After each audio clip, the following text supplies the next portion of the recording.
আসসালামু আলাইকুম বন্ধুরা, আসলে কিছু নেই বলার আবার আজকে একটা ছোটোখাটো রাস্তা রেসিপি নিয়ে চলে এসেছি। চিকেন স্যাডো করবো বলে এই যে চিকেন কেটে নিয়ে নিয়েছি, বডির চিকেন নিয়েছি, শুধু বডির মাংস। এখানে টমেটো কুচিয়ে নিয়েছি, ক্যাপসিকাম এখন কাটা হয়নি, কেটে নেবো, পেঁয়াজকেও কেটে নেবো। তার সঙ্গে আদা রসুন পেস্ট করে নিয়েছি।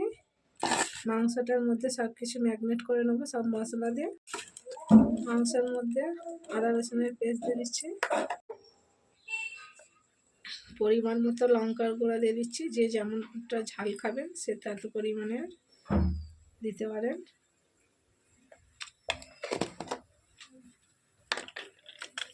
জিরা আর এটা গোলমরিচের গুঁড়া আছে, দিয়ে দিচ্ছি পরিমাণ মতো। ধনে গুঁড়া আর জিরা গুঁড়া দিচ্ছি,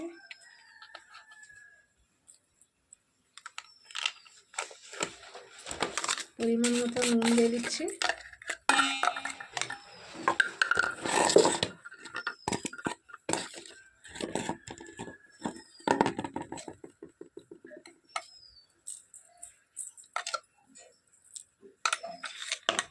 একটু অল্প করে ভিনেগার দিয়ে দেবো।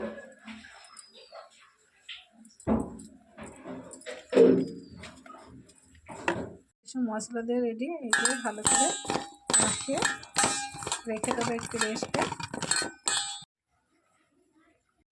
এলাচ মানে এলাচ লবঙ্গ দালচিনি এর গুঁড়াটা দিতে মনে ছিল না, এটা পরিমাণ মতো দিয়ে দিচ্ছি। এটা মনে ছিল না, লাস্টে দিয়ে দিচ্ছি।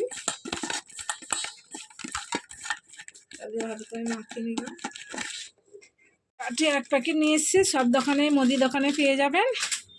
এবার এইগুলো সব কেটে কুচিয়ে রেডি করে নিয়েছি, এটাকে আমি সাজিয়ে রেখে দেবো।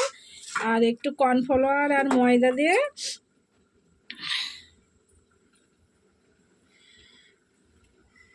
এইভাবে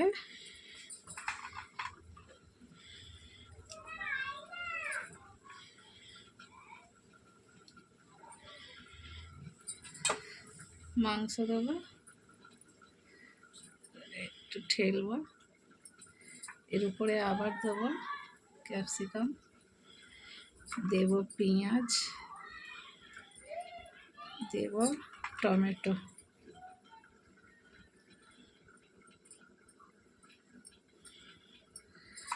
একটু ফাঁক ফাঁক রাখবো। এইভাবে সবগুলো রেডি করে নেব। কর্নফ্লাওয়ার ময়দা ওর মধ্যে সব রকম একটু মশলা দেবো, আদা রসুনের পেস্ট দেবো, একটা ব্যাটার তৈরি করব, তৈরি করে তার মধ্যে চুবিয়ে এগুলোকে ভেজে নেব। দিয়ে একটু এইভাবে সবগুলো রেডি করে নেব।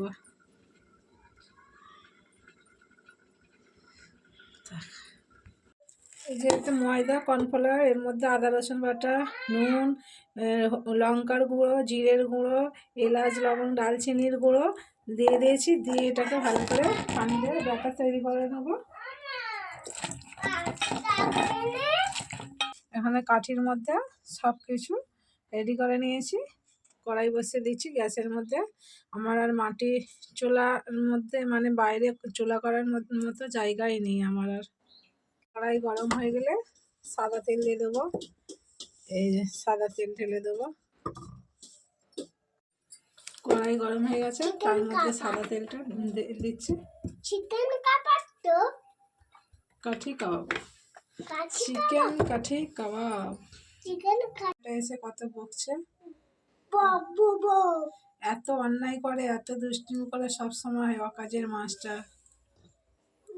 এই যে ডুবো তেলে ভাজতে হবে, কিন্তু এগুলো যার যতটা পরিমাণে ভাজা হবে সে সেরকম টাইপের তেলটা দেবে। তেল গরম হয়ে গেছে বন্ধুরা, এক একটা কাঠি নিয়ে আমি এর মধ্যে চুবিয়ে তেলের মধ্যে ছেড়ে দেবো।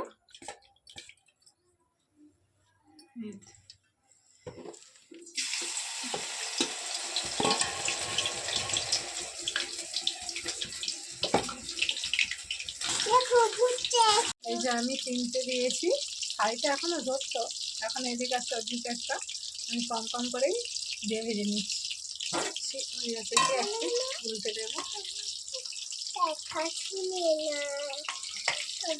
গ্যাসের কিন্তু লো ফ্লেমে রেখে এগুলো উল্টে পাল্টে ভেজে নিতে হবে লাল লাল করে, তবে ভিতরটা ভালো দিতে হবে।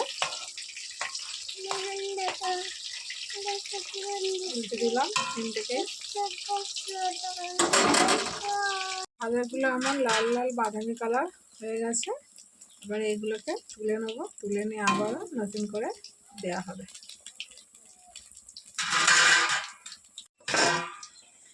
তুলে নিচ্ছি, বাসনের মধ্যে তুলে নিয়েছি। আবারও ব্যাটারের মধ্যে চুপিয়ে আবারও দিয়ে দেবো।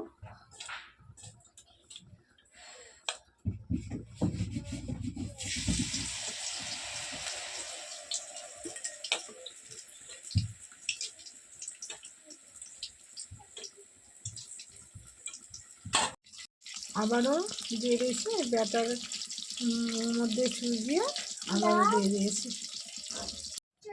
সবগুলো আমার ভেজে নেওয়া হয়ে গেছে, ভাজা আমার কমপ্লিট হয়ে গেছে। বন্ধুরা সবগুলো ভেজে নেওয়া হয়ে গেছে, ভাজা পুরো আমার কমপ্লিট। দেখুন বন্ধুরা, এই যে কাঠি কাবাবগুলো আমি যখন ভাজছিলাম দেখালাম, কীভাবে তৈরি করলাম সবই দেখালাম। এবার আপনাদেরকে খেয়ে দেখাবো, খেয়ে দেখাচ্ছি। আমি যেইভাবে করেছি আপনারা কিন্তু সেম টু সেম ওইভাবে বাড়িতে তৈরি করে খেয়ে দেখবেন, অবশ্যই খেতে হেভি টেস্ট।